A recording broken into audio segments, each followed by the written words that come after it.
आप सभी को। आशा है आप लोग आनंद पूर्वक होंगे और परिश्रम से पढ़ते हुए आगे बढ़ रहे होंगे। आपका मनपसंद YouTube channel Sanskrit class made easy आज आपके लिए लाया है क्विक रिवीजन नंबर 9 पर आधारित वीडियो, जो है मतु प्रत्यय पर। इस बार भाई क्लास 10th में केवल 3 प्रत्यय आ रहे हैं, मतु, त्व और टाप प्रत्यय। आज रिवीजन नंबर 9, इसमें आप मतु प्रत्यय के बारे में जानेंगे, जो सब कुछ आपको जानना चाहिए, जैसे परीक्षा में पूरे नंबर आपके आ जाए। आगे बढ़े उसके पहले वही रिक्वेस्ट, अगर अभी तक आपने सब्सक्राइब नहीं किया है तो भाई सब्सक्राइब कर लीजिए इस YouTube चैनल को और अपने साथियों के साथ ज्यादा से ज्यादा शेयर कीजिए, सबको इसका लाभ मिले। विद्या बांटने से बढ़ती है। तो मतु प्रत्यय, सबसे पहले तो जान लीजिए ये प्रत्यय विशेषण शब्द बनाने के लिए काम में आता है। संस्कृत का भाषा भंडार अथाह है बच्चों। एक शब्द के लिए, एक अर्थ के लिए ना जाने कितने शब्द हैं। कोई उपसर्ग से बनता है, कोई प्रत्यय से बनता है ना। तो प्रत्यय से बनने वाले शब्द विशेषण हैं, जो मतु प्रत्यय का प्रयोग करके बनते हैं। जब इस प्रत्यय का प्रयोग किया जाता है तो इसके शेष बचता है मान, मति, मत और वान, मति, मत। वैसे इसका शेष बचता है मत, लेकिन स्त्रीलिंग, पुल्लिंग और नपुंसकलिंग के प्रयोग से हिसाब से पुल्लिंग में मान, स्त्रीलिंग में मति और नपुंसकलिंग में मत। ये वो तरीका है बच्चों जिससे आपको अच्छा याद होगा और उसका प्रयोग भी आसान हो जाएगा। मेरा सिद्धांत है व्याकरण रटने की चीज नहीं है, समझने की चीज है। कैसे? जैसे थ्योरम मैथ्स में समझी जाती है, रटी थोड़ी जाती है। पुल्लिंग में मान, स्त्रीलिंग में मति और नपुंसकलिंग में मत। कभी बचता है वान, वति, वत। तो भाई पता कैसे चलेगा कब मान, मति, मत लगेगा और कब वान, वति, वत? संस्कृत तो बहुत लॉजिकल लैंग्वेज है, तो भाई अभी आपको खुद ही पता चल जाएगा कब मान लगेगा, कब वान लगेगा। पुल्लिंग में मान, स्त्रीलिंग में मति। अगर श्री शब्द है, श्री, तो इससे पुल्लिंग में बनेगा श्रीमान, कहते नहीं है श्रीमान गुप्ता जी, वैसे ही स्त्रीलिंग में श्रीमती और नपुंसकलिंग में श्रीमत। श्रीमत वैसे इस विशेषण का प्रयोग नपुंसकलिंग में बहुत कम होता है, बहुत ही कम होता है। पुल्लिंग में श्रीमान एक वचन, द्विवचन हो तो श्रीमंतौ और बहुवचन हो तो श्रीमंतः। श्रीमान, श्रीमंतौ, श्रीमंतः, इसको पकड़ के रखना, इससे आपको रूप याद करने में आसानी होगी। श्रीमान, श्रीमंतौ, श्रीमंतः। स्त्रीलिंग में श्रीमती, नदी की तरह रूप चलेंगे, ये नदी की तरह रूप चलेंगे, और ये चलेंगे गच्छत की तरह रूप, गच्छन, गच्छन्तौ, गच्छन्तः। वैसे ही ये बनेगा श्रीमान, श्रीमंतौ, श्रीमंता। अब स्त्रीलिंग में नदी, नद्यौ होता है, ये देखो नद्यौ, और यहाँ नद्यः होता है, तो इसी तरह ही बनेगा श्रीमती, श्रीमत्यौ, श्रीमत्यः, श्रीमती, श्रीमत्यौ, श्रीमत्या। पर इसका प्रयोग आपके परीक्षा में मेरे हिसाब से बहुत कम या फिर नहीं होना चाहिए, क्योंकि अनुप्रयुक्त व्याकरण आती है और अनुप्रयुक्त व्याकरण पाठों पर आधारित होती है, और आपके पाठों में कहीं द्विवचन बहुवचन शब्द ही नहीं है। थोड़ी स्मार्टनेस भी दिखानी चाहिए परीक्षा की तैयारी करने के लिए। अब अगर शब्द होता है धन, और धन में मतु प्रत्यय लगता है, तो आपको पता है धनवान कुछ नहीं होता है, धनवान होता है। धनवान, रूपवान, सदाचारवान। लेकिन श्रीमान, बुद्धिमान, नीतिमान, तो कब मान लग रहा है और कब वान लग रहा है, नियम आपके सामने आ गया। अगर मूल शब्द अ एंडिंग है, ये देखो, अगर अ एंडिंग है तो श्री, यहां लिखना चाहिए था भाई, सॉरी, इग्नोर कीजिएगा जरा। अगर अ एंडिंग है तो बनेगा वानवती वत से, धनवान, धन, धनवान, रूप, रूपवान, अ एंडिंग। अगर इसके अलावा ई, दीर्घ ई या ह्रस्व ई, ऊ एंडिंग है, ह्रस्व ई या दीर्घ ई, ह्रस्व ऊ या दीर्घ ऊ, तो मान, मति, मत लगेगा, श्रीमान, बुद्धिमान, नीतिमान। हो गया ना। अगर ई ऊ एंडिंग है तो मान, मति, मत लगाना, और अगर अ एंडिंग है तो वान, मति, मत बनाना।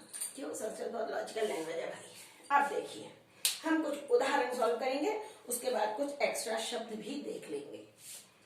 बालकः, एक बालक है, दो या अनेक? एक। अब हमें बनाना है बुद्धि से शब्द, क्या बनेगा? पुल्लिंग है तो बुद्धिमान या बुद्धिमंतौ या बुद्धिमंतः, एक ही बालक है।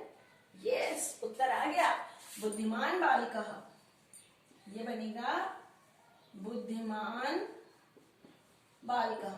अगर यहां होता बालकौ तो बनता यस बुद्धिमंतौ बालकौ।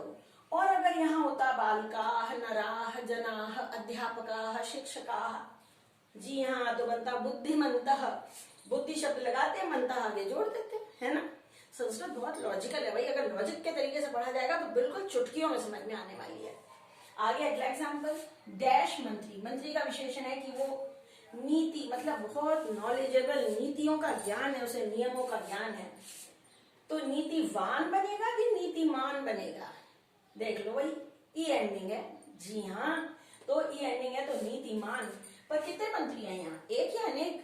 जी हाँ, एक ही मंत्री है, तो ये बनेगा नीतिमान मंत्री।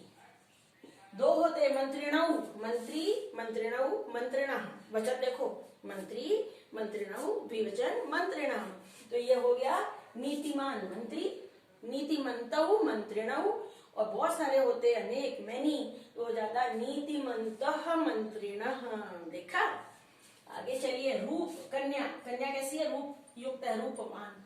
तो रूपमान होगा कि रूपमान होगा, अ एंडिंग है, जी, रूपवान, एक वचन है इसलिए रूपवान। और हलंत लगाना मत भूलना, एक वचन में हलंत आएगा। जनौ, धन, धन वाले लोग, धन युक्त, इसका अर्थ होता है युक्त, बुद्धिमान यानी बुद्धि युक्त, धनवान, धन युक्त, रूपवान, रूप युक्त। तो जनौ एक आदमी है कि दो? दो है भाई, तो क्या लगेगा, तय किया कुछ तय कर पाएगा? जी हाँ, ये बनेगा धनवान, बनता है एक वचन में, पर द्विवचन है तो श्रीमंतौ की तरह, यस, धनवंतौ जनौ। नराह बहुवचन है, श्रद्धा से शब्द बनाना है, श्रद्धा है तो वान लगेगा, अ एंडिंग हो गया, अ एंडिंग, श्रद्धावान, एक वचन में श्रद्धावान। लेकिन भाई यहाँ तो बहुत सारे लोग हैं, तो श्रीमंतः की जगह श्रद्धावंतः। मंतः क्यों नहीं लगाया, यहाँ तो मंतः था और हम लिख रहे हैं वंतः, ये क्या किया हमने, ऐसा क्यों किया? जी हाँ, क्योंकि श्रद्धावान शब्द बन रहा था ना, मान थोड़ी बन रहा था, वान बन रहा था। वृक्षा, फल यानी फल वाले पेड़, फलों से युक्त पेड़। तो अब कितने पेड़ हैं, एक या अनेक? अनेक हैं। एक होता तो होता फलवान, फलवान, फलवंतौ, फलवंतः। मेरे ख्याल से 6 एग्जाम्पल हमने किए हैं और आपको समझ में आ चुका है। अगर आपको समझ में आ गया तो जरा कमेंट करके बता जरूर दीजिएगा। विद्वांसः, कितने विद्वान हैं? विद्वान, विद्वांसौ द्विवचन में, और विद्वांसः बहुवचन है।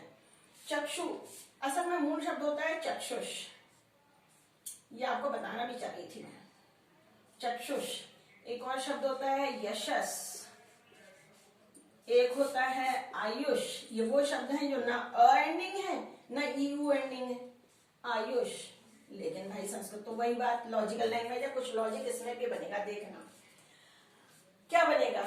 ये आपके लेसन का शब्द है, बहुत सारे विद्वान है, चक्षुष्मान या चक्षुष्मान। अब देखो, हलंत वर्ण को छोड़ दो, हलंत वर्ण को छोड़ने के बाद देखो पहले उससे कौन सा वर्ण है, ऊ।